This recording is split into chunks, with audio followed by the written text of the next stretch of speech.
Ladies and gentlemen, may I please have your attention? The show starts in 10, 9, 8, 7, 6, 5, 4, 3, 2, 1. You are now live with BB3 TV.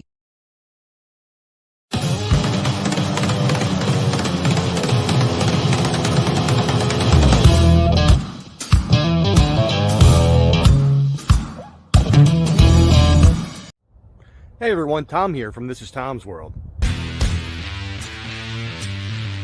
And you are watching BB3 TV, your home for variety entertainment.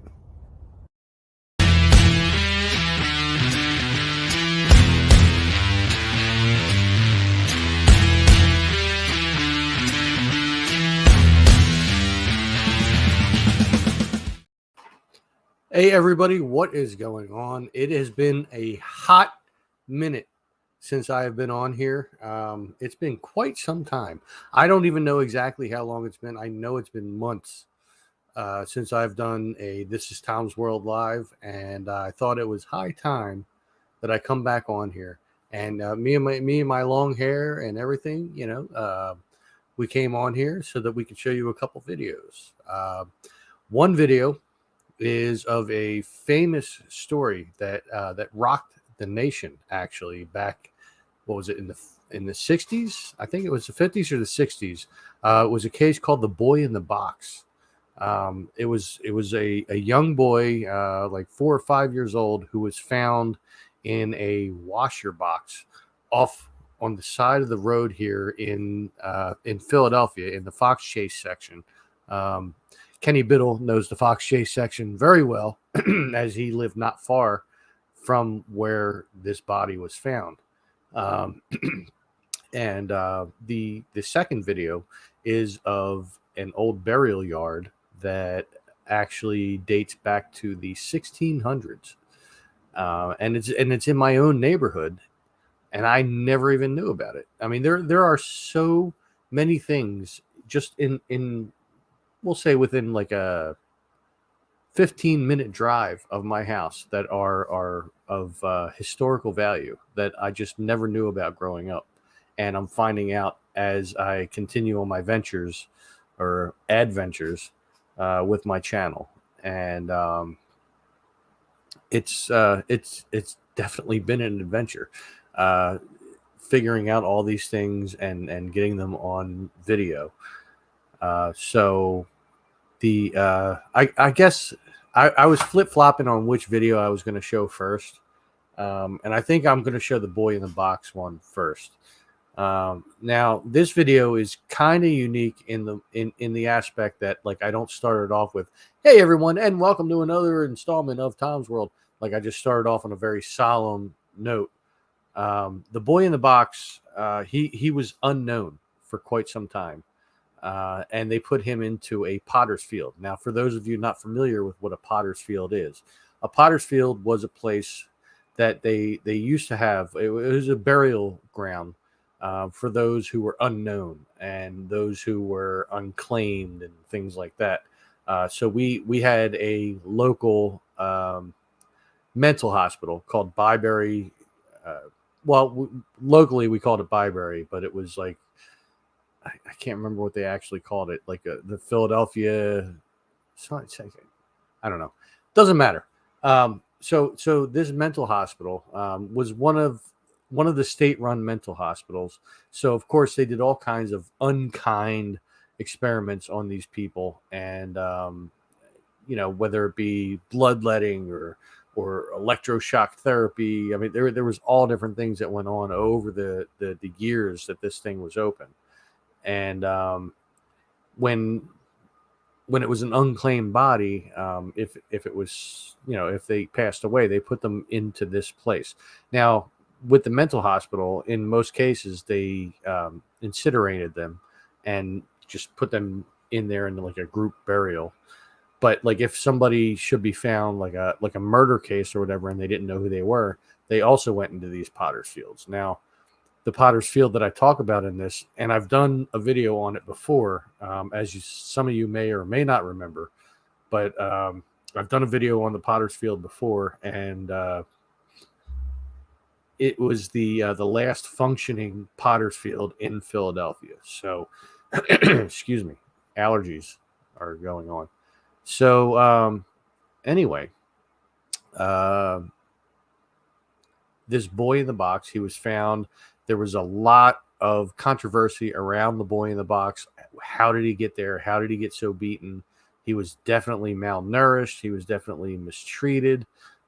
It actually looked like his hair was cut post-mortem. And there were so many aspects of that. And I do get into it in this video.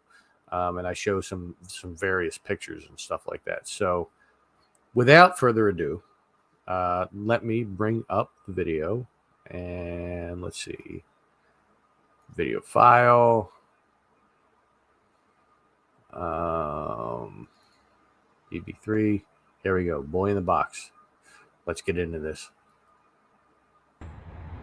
Just about 2 years ago, I was in this very spot, the last Potter's Field. Here, let me go back, because I know sometimes when I start a video, it starts a little chonky, whatever. So, just about 2 years ago, I was in this very spot, the last Potter's Field in Philadelphia. While I was here, I did some exploring, and I told the tragic story of 2 young children who were brought here unidentified and buried here. The girl in the box and the boy in the box. Sadly, from best I can tell through research online, there is no further information about the girl in the box other than the fact that they tried to exhume her body from here, but they were not successful in finding it. But for the boy in the box... And now you can see over my right shoulder, which would be on your left side of the video there is a exhumation right there, and I do believe that was them trying to find the girl in the box. Just my personal opinion. At least we have some vindication, and we're going to get into his story.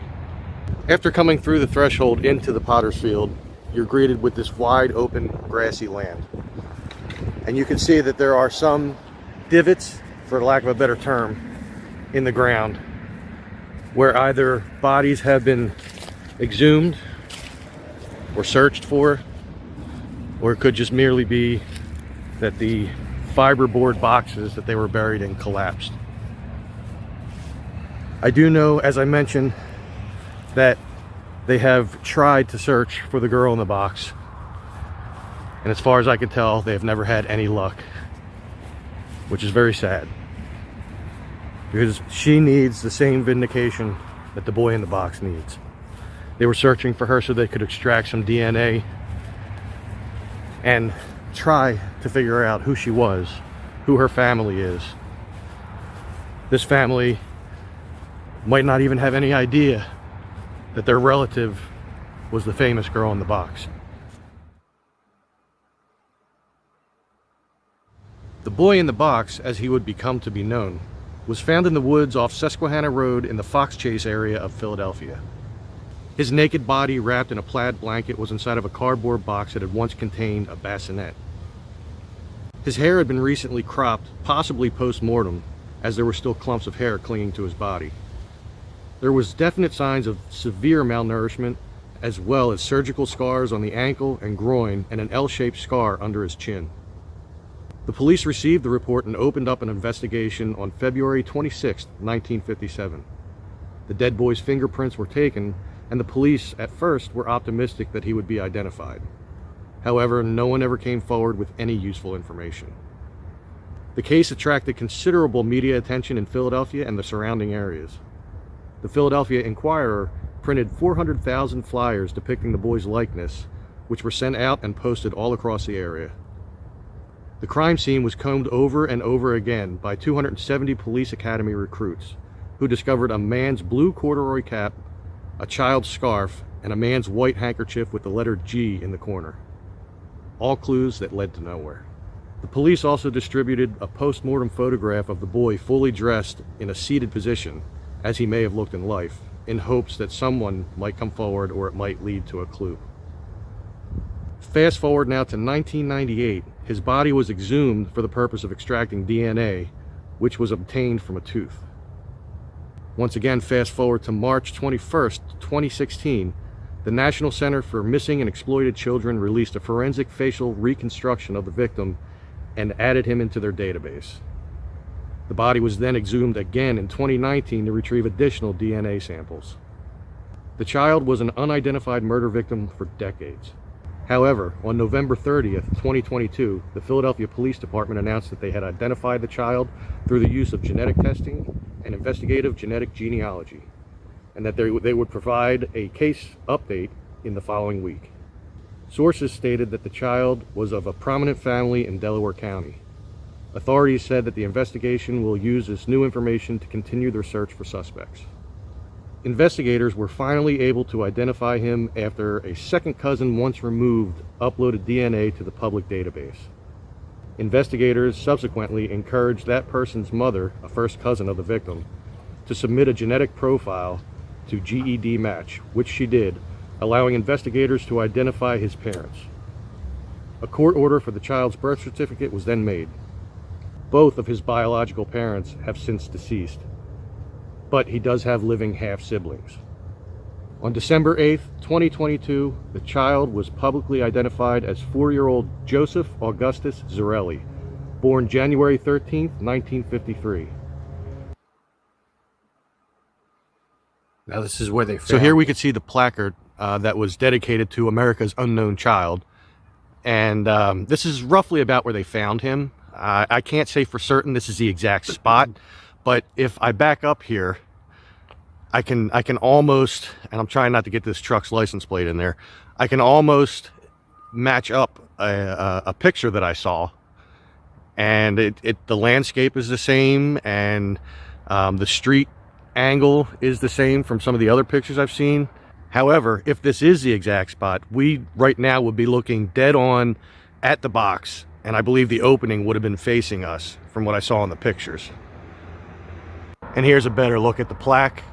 This was erected as an Eagle Scout service project, and from what someone just told me that passed by, a very nice woman, she had said that the scouts had raised money themselves just to get this placard here, and it was done in November of 2017, so it hasn't been here all that long. But I'm going to pan down, and as you could see, people had decorated this partially at the bottom here and left some presents or gifts, I guess you could say, in remembrance of said boy in the box.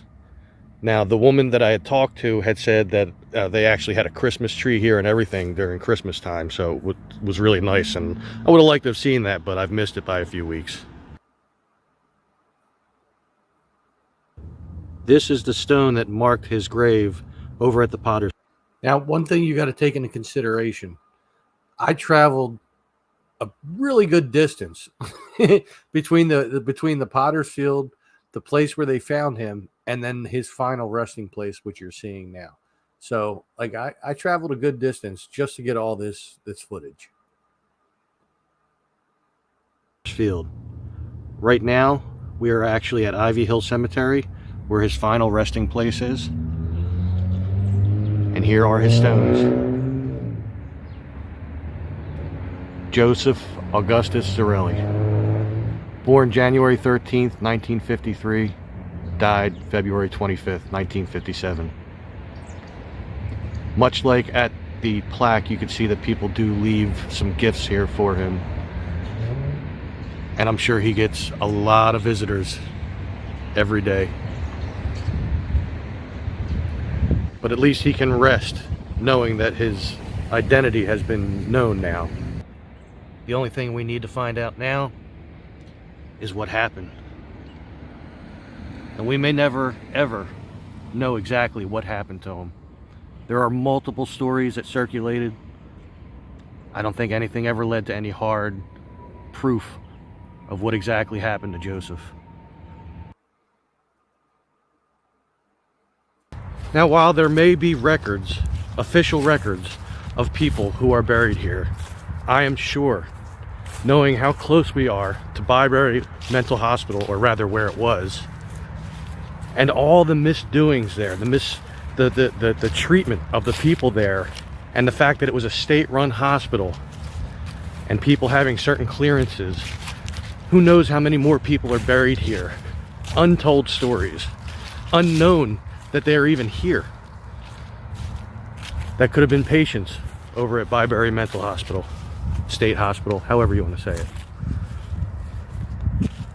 There could be hundreds, thousands of untold stories of people who are buried here, and the world may never know.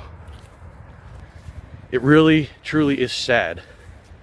And much like I said in my first video here, when you're in this place, knowing what it is, and it could be the mind playing tricks on you, but you do feel this sadness, this sense of gloom. And again, it could just be the mind playing tricks, because we know that this is a burial place for the unknown and the unclaimed. Well, I want to thank you for coming along with me as I explore once again the city's last potter's field. I want to thank everyone for their support and their kind words. Hey, Carl, sorry, I just now saw your comment. As I've stated before, you are all awesome, and I appreciate each and every one of you. With that, I'm going to turn around, get my stuff, and get out of here. I will see you all in the next one. Make sure you stay safe, stay healthy, and take care. So basically, you just missed a pretty cool story, and you can look it up online. And there's multiple videos of the boy in the box, the famous boy in the box, Philadelphia. If you look that up, you'll find all kinds of stuff on there. My video being one of them, of course. But it's just a tragic story of a little guy who was just like 4 or 5 years old, and he was taken out of this world. And that story rocked the nation for quite a while back in the 50s. And it wasn't until just in recent years that they actually got the identity of this boy. And it was very sad. So on that note, the next video is also of a burial ground as well. However, this one goes back to the 1600s, and it is linked to another video that I did. So I had done a video, and I employed the help of my friend Otis to help me do the voiceovers for this video. It was the Byberry Friends Meeting House / school / Byberry Hall. And it was like a documentary type style video that I did. And a lot of people really seemed to like that video. But this burial yard that I found is directly linked to the guy that made the original meeting house there. And his name is John Hart. And he had quite a bit of land in the area here in my neighborhood in Philadelphia. And the original Quaker meeting house was actually in his house, and then he went to another piece of land, like another part of land that somebody else owned, and he and others had made this meeting house. And it started off as a log cabin, and then it came down, and then they rebuilt it, and then it came down again, and then they rebuilt it again. And the one that still stands to this day is from there. So it's like from the 1700s. So you can check that out on my channel. So my channel is youtube.com/thisistomsworld. And matter of fact, let me put the link in right here.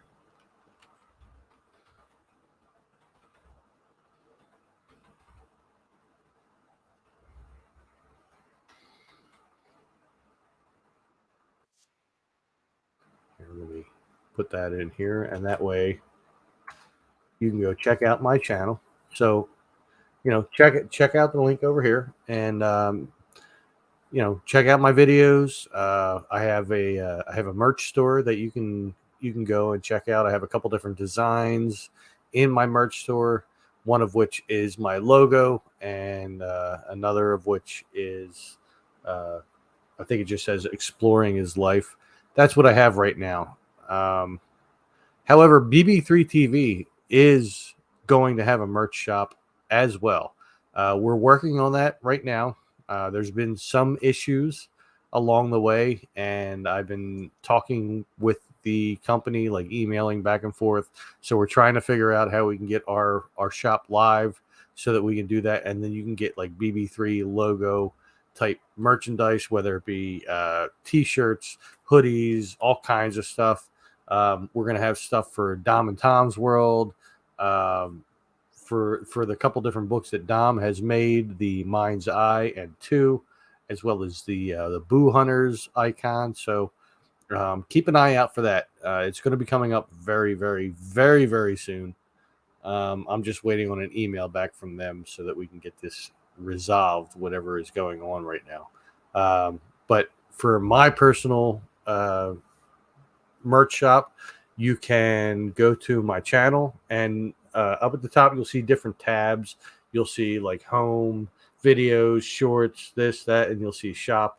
And any one of those things you click on should take you to the shop, and then you can see all the different items that I have.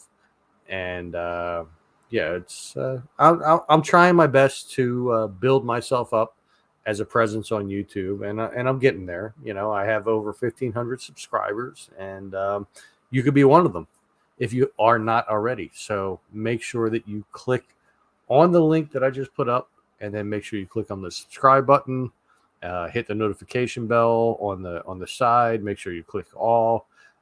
Give every one of the videos you watch, give it a thumbs up, a like. So all that stuff helps me out with the YouTube algorithm.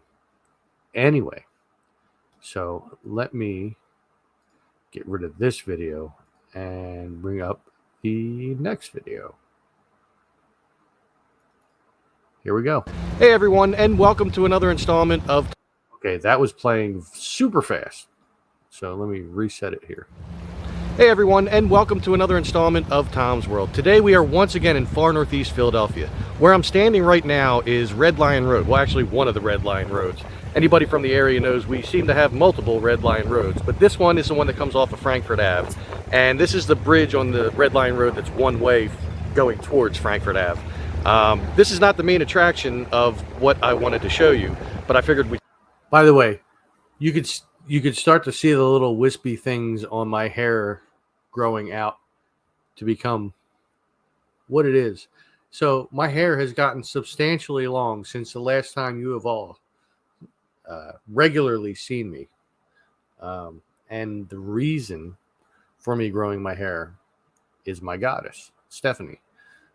She enjoys the fact that my hair gets all messy in the morning and everything like that, and the longer it gets, the hotter it seems to her. So of course I'm just going to grow it long. Now, I have not had my hair long for the last 20 some years. I think I was like 22 when I cut my long hair off, which was like halfway down my back, and it was curly, just like it is now, like, well, wavy, curly-ish. My son, on the other hand, who has some extremely long hair, his hair is like super curly. Like when he just gets out of the shower, it looks like Weird Al, like the way his hair looks now. So,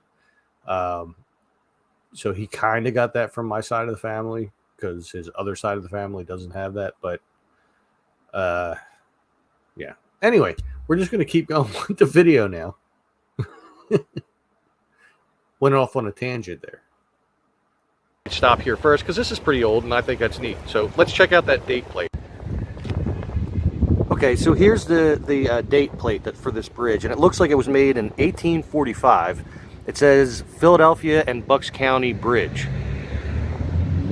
But where we're going to be going is down this road here, and it's a little bit of a walk, but that will give me time to explain where we're going and tell you a little bit of the story.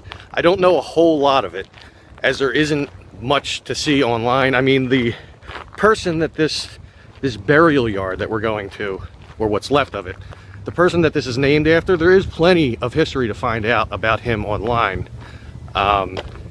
However, I didn't want to go into a whole lengthy history of just one person. So once we get there, or as we get there, I should say, I'll tell you about who he is and when this burial yard, as it's called, goes back to. And it's been here a long time. So the burial yard that we're going down to is named after the man that actually used to own the land all around here. He owned about 500 acres of land, which he bought from William Penn, just to show you how far back this land goes. Now, of course, it's all residential houses now, but the burial yard has the date of 1683 on it. So that's quite a long time ago. And the interesting thing that I found in doing my research about John Hart is, and I want to turn the camera this way so we're not getting too much of the people's houses. But the very interesting thing that I found out about John Hart is he and some friends would meet on a regular basis, and they were all Quakers. And it was a Quaker meeting house of sorts, like a temporary one. That man, along with others, went on to make a log cabin, which is now where the Byberry Friends Quaker Meeting House is. Now, I did a video about that well over a year ago, and I had a friend of mine help me out with the narration just to make it a little more professional. And I'll put a link to that in the description so you can check that out. It was like the first documentary style video I've ever done, and I think it's pretty cool. If you all want to see that video, I can put the link in the comments here, but it's totally up to you. Otherwise, you could just go to my channel and you could look it up, Byberry Friends Meeting House, and check that out. And so here we are. It wasn't actually that long of a walk. On Google Maps, it looked like a lot further than it was. But John Hart Burial Yard, 1683. Department of Public Property.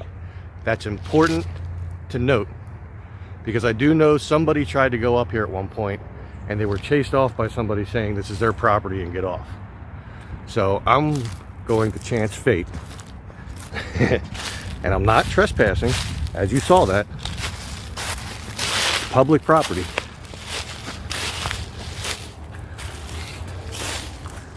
I just can't go any further than this, because then we got people's houses.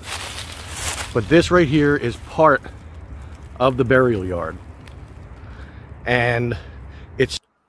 Now, an important thing to note right here is that from what I understand, there are multiple burials on the ground. One of which is the Benjamin Rush family. I think some of the family members were actually buried here on this plot. So it was before Benjamin Rush. Now, who Benjamin Rush is, most people don't know. Most people don't know who the hell Benjamin Rush is. Well, he was actually one of the people that signed the Declaration of Independence, and the like he was part of that whole thing. He was a doctor. He tried multiple things to heal people, whether it was bloodletting, whether it was through like heated pools and stuff like that. I mean, he tried so many different things to help people. But he was one of our founding fathers, and most people don't know who the hell Benjamin Rush is. So you could look him up, and there is a ton of information about Benjamin Rush. Also, the namesake of one of the parks that I take care of. So, as you all know, or may not know, for the newer viewers, I work for a state park, the Neshaminy State Park, and we also take care of Benjamin Rush State Park. I did also go to a middle school named after Benjamin Rush, and it is now a high school for performing arts. But like years and years ago, it was like 6th to 8th grade and stuff like that. So Benjamin Rush's name is known throughout the area. There are elementary schools, middle schools, high schools, all kinds of things named after him. But like most people just take it for granted, and they don't think about the history and stuff like that. But yeah, he was definitely one of our founding fathers. So I encourage you all to look him up, study the history of him, because he was a very, very interesting man. He led a great life, and he tried his best to help people. So anyway, continue with the video. Said that Benjamin Rush's family was actually buried here. Oh, I just said that. So that's another tie-in to other videos of mine, which a lot of my videos seem to be tying together. But just think about this. This land right here, this little tiny piece of land, has gone untouched all these years, all these centuries. Now, granted, you could see houses in the background, and it's been built up over time, but that little piece of it is still there in recognition of John Hart.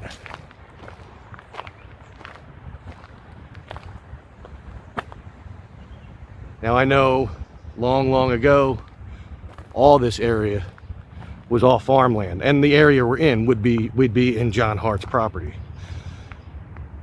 It's just so weird to think that long ago there was somebody living here. And you'd never know it. If this sign wasn't here, and if there wasn't stuff online to read, you'd never know anything about this. You just pass it by thinking it's another wooded area. So I just had the opportunity to talk to one of the local guys here, and nicest guy. He was very cool. He was giving me some information of people I might be able to talk to. Nicest people. And as I was talking to him, I looked down. I noticed. I'm guessing these are crocuses. They sure Sorry are. for the movement of the camera there. And I don't think they grow wild. I'm pretty sure they're crocus. There's some growing over that way too.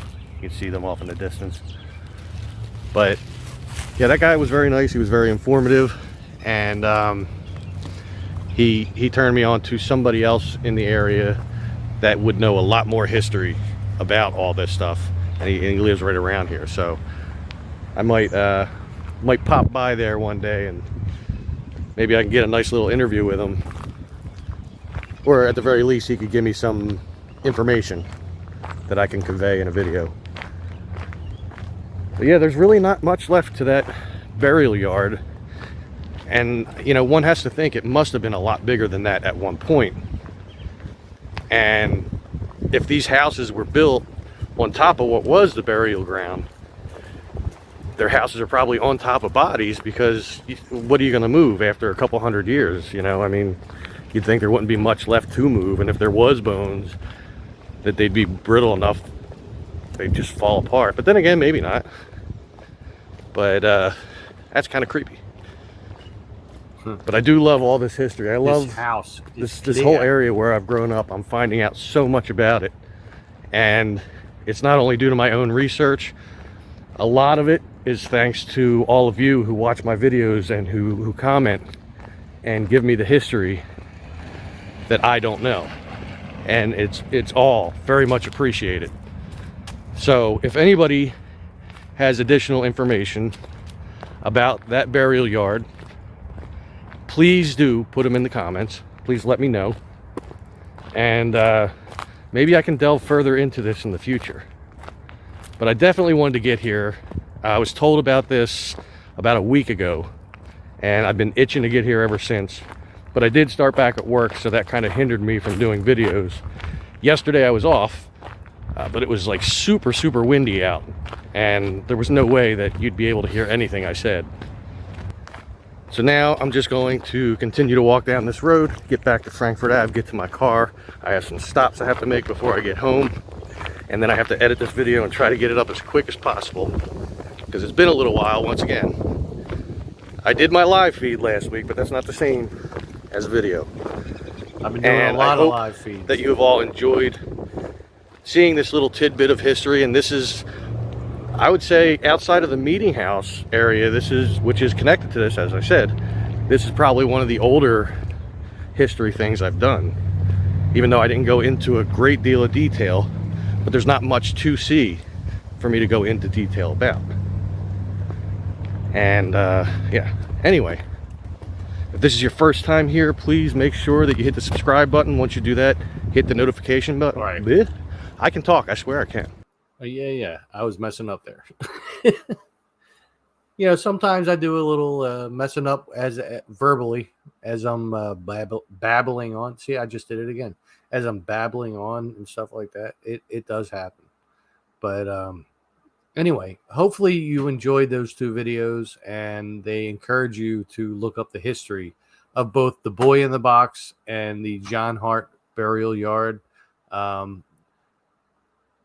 Once you go into the history of the John Hart Burial Yard, and then it takes you over to the Byberry Friends Meeting House, and then the Byberry Hall, and then I can't remember the guy's name who was part of the abolitionist movement and everything. It's like it really is truly a rabbit hole that you just go down and you just keep learning more and more and more, and you get more excited about what you learn. Because you're learning history, and it happened all around me here, like within like a 10-minute drive of this very house, and it to me it's very cool. I don't know. Anyway, let me take this video out of the stream. There we go. Also, you might notice a new addition above here that has been here the whole time. Yeah, you can see how long my hair is getting. Look, it's getting pretty long.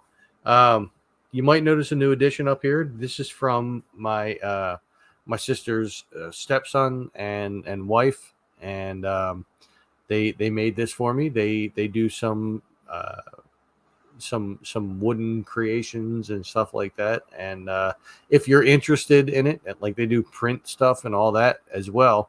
If you're interested in it, then shoot me a message either personally or through BB3 TV, and I can send you the link to them, and they can produce stuff for you just as this is. I mean, they got this just from like a logo on my Facebook, and I think they did pretty well. Anyway, with all that said, I'm going to get out of here. Thank you all for joining me, and hopefully I'll see you all very soon. And stay healthy, stay safe. See, here I am just messing up words again. Stay safe, stay healthy, and take care. There we go. I got it. All right. I'll talk to you all later.